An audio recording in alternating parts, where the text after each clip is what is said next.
Кече 12 апрелде саат 18 чамасында Лейлек районунун Максат айылына жакын жерде Кыргызстан менен Тажикстандын чегарачыларынын ортосунда ок атышуу катталды.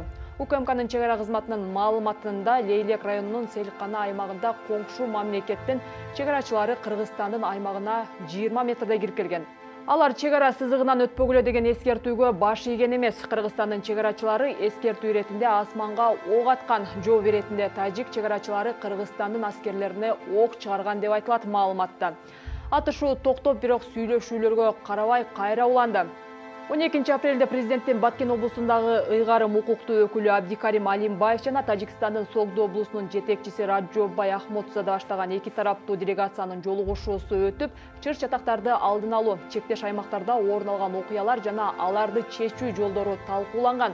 Жыйында чегара аймактарына кошумча куралдуу күчтөрдү тартпоо боюнча макулдашууга кол коюшкан. Кыргыз-тажик чегара өкүлдөрүнүн сүйлөшүүлөрү учурунда тактап айтканда 12 апрелде кечки саат 21:17 чамасында чыр-чатак орун алган жерге кошумча күч катары келген Тажикстандын чегарачылары кыргыз тарапка карай кайрадан ок чыгарышкан. Атышуу башталып, ал 30 мүнөткө созулган. Кыргызстандын чегара кызматы андан ары тажик тарап Кыргызстандын Достук айылын миномет менен аткылай баштады деген маалымат берди.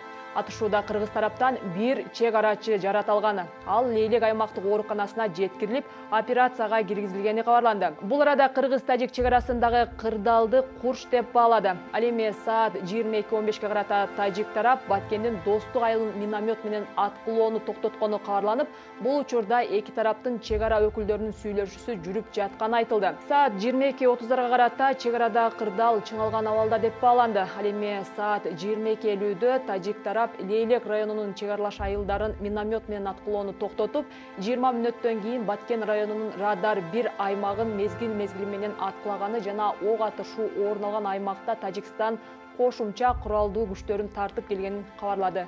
Ал арада аймакта күч кызматтары менен жергиликтүү бийликтин ишин Коопсуздук кеңешинин катчысы Марат Иманкулов жеринен координациялап жатканы белгилүү болду. Бул учурда чегара кызматынын Баткен облусу боюнча башкармалынын башчысы Кыялбек Төлөнбаев менен Тажикстандын чегара кызматынын Согду облусу боюнча башкармалынын башчысы Хикмотулла Пираковдун сүйлөшүүсү өткөрүлдү.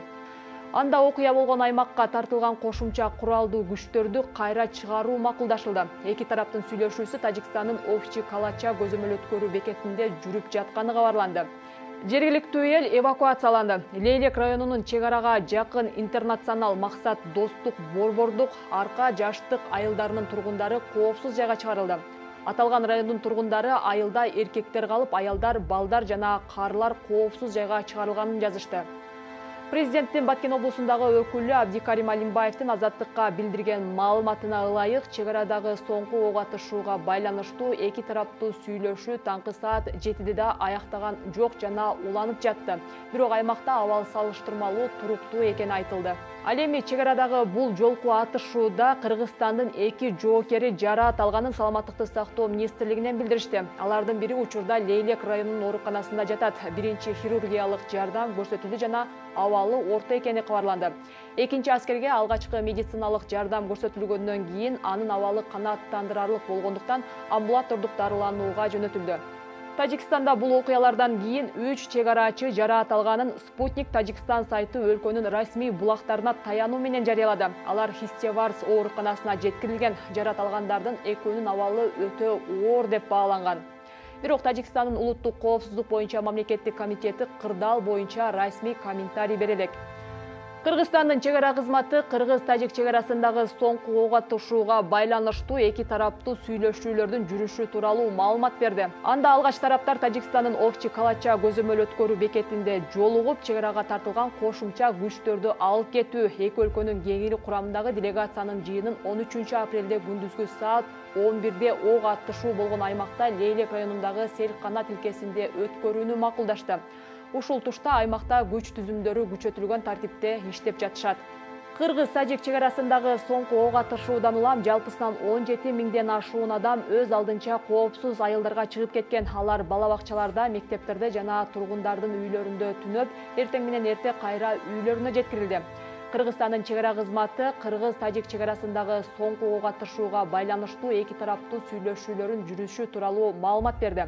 Кыргыз-тажик чегарасынын узундугу 970 чакырымдай болсо, анын 519 чакырымы гана такталган. Өткөн жылдын май айынан бери чегара тактоо боюнча эки тараптуу комиссия 81 чакырым боюнча орток пикирге келген айткан. Калган бөлүгү негизинен калктуу конуштарга келип такалган.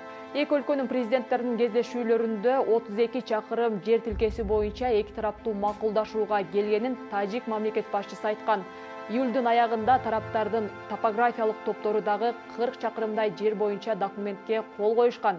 Баткендеги кыргыз-тажик чегарасындагы ок атышууга чейин жетип, адам өмүрүн алган чыр-чатактар байма-бай катталып келет. Бул чыр акыркы 40 жылдан бери чечилбей келүүдө. Тараптар мындай чатактар үчүн бири-бирин айыпташат.